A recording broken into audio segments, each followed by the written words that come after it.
ராம் நாராயண ராம். இப்போது வரை இறைவனாக மதிக்கப்படுபவர்கள் பெரும்பாலும் திருப்பாடுகளை உள்வாங்கியவர்களே. அனைவரும் நினைக்கிறார்கள் அவர்கள் அழுதுவிட்டு கூச்சலிட்டு விட்டு இறைவன் நோக்கி சென்று விட்டார்கள் என்று. அவர்களது சிறப்பம்சம் நூல்களில் உள்ளது. நூல்களில் இருந்தே அவர்களை மதிப்பீடு செய்கிறார்கள். இறைவனுக்காக வியாபாரம், சமுதாய பிரிவினை மற்றும் குழுவாதம் உருவாகின்றன. ஆனால் உண்மையா இது? உண்மை என்பது கூறிக் கொடுக்க வேண்டிய ஒன்றாக இருக்க முடியாது. ஒவ்வொருவரும் தங்கள் சொந்த அனுபவத்திலிருந்து உணர வேண்டும். யாராவது என்னை இறைவன் என்று கூறினால் அது என்னை இறைவன் ஆக்கிவிடாது.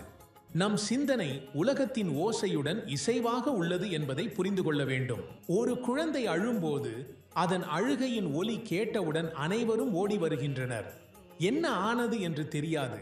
ஆனால் அந்த ஒலியில் ஏதோ ஒன்று இருக்கிறது. இது அனைவரையும் அச்சுறுத்துகிறது. உவா உவா என்ற ஒலி, அதை யாராவது கற்றுக் கொடுத்தாரா? அது இயற்கையாகவே தனது உள்ளுணர்வில் இருந்து அந்த ஒலியை உருவாக்குகிறது. அந்த ஒலியால் தாயார் ஓடி வருகிறார். குழந்தையின் தேடலுக்காக அங்குமிங்கும் பார்த்து அதனை அமைதிப்படுத்த முயல்கிறார். இந்த மந்திரமும் அப்படியே. இதை தொடர்ந்து உச்சரிக்கையில் அது அனைவரையும் இணைக்கும் ஓசையாக மாறும். அனைவரும் இயற்கையாகவே இதற்குள் ஈடுபடுவார்கள். தொடர்ந்து மந்திரத்தை உச்சரிக்கையில் கும்கும் என்று ஓர் இசை ஒலி எழும். அது வெளியே இருந்து வருகிறது என்று தோன்றும். ஆனால் அந்த ஒலி எங்கே உருவாகிறது என்பதை அறிய நீ எங்கேயும் தேடி அலைய வேண்டும். அந்த தேடலில் நீ பைத்தியமாக மாறி ஒருவரும் புரியாத முறையில் நடந்து கொள்வாய். மக்கள் உன்னை பைத்தியக்காரன் என்று எண்ணலாம். ஆனால் நீ பைத்தியக்காரன் அல்ல. உன்னுடைய அறிவு, புத்தி அனைத்தும் தெளிவாகவே இருக்கும். யானை தனது உடலில் இருந்து எழும் வாசனையை தேடி சுற்றித் திரிவது போல நீயும் அப்படியே ஓடித் திரிவாய். ஆனால் பின்னர் உனக்கே புரியும், அந்த ஒலி உன்னுள் இருக்கிறது. அதை உணர்ந்தவுடன் நீ அமைதியாக அமர்ந்து உனது உள் ஆழங்களை அணுகுவாய். பிறகு சமாதி, நிர்விகல்பம் போன்ற நிலைகள் வரும். இந்த சமாதிக்கு அனைவருக்கும் உரிமை உண்டு. இந்த நிலையை அடையும் போது உனக்கு மிகவும் குறுகிய நேரம் கடந்து சென்றது போல் தோன்றும்.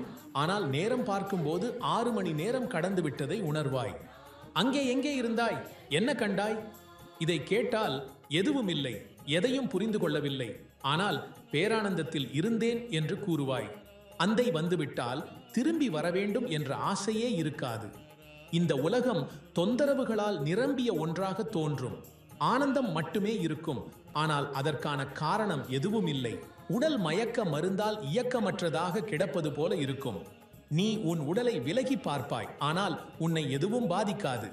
நான் ஒரு விவசாயியாக விதைகளை போகிறேன். தானியங்களை ஒவ்வொன்றாக விதைத்திருந்தால் முழு நாட்டிற்கும் உணவாகிய பயிர்கள் கிடைக்காது. அதனால் விவசாயிகள் ஈரமான மண்ணில் விதைகளை விட்டு அமைதியாக உட்கார்ந்து இருப்பார்கள். சில நாட்களுக்கு பிறகு அனைத்து திசைகளிலும் செடிகள் வளர்வதை காணலாம். அதுபோல நான் விதைகளை போகிறேன். விரைவில் வாழ்க்கையின் புதுமை அனைத்தும் உயிர் போடி எழும்பும்.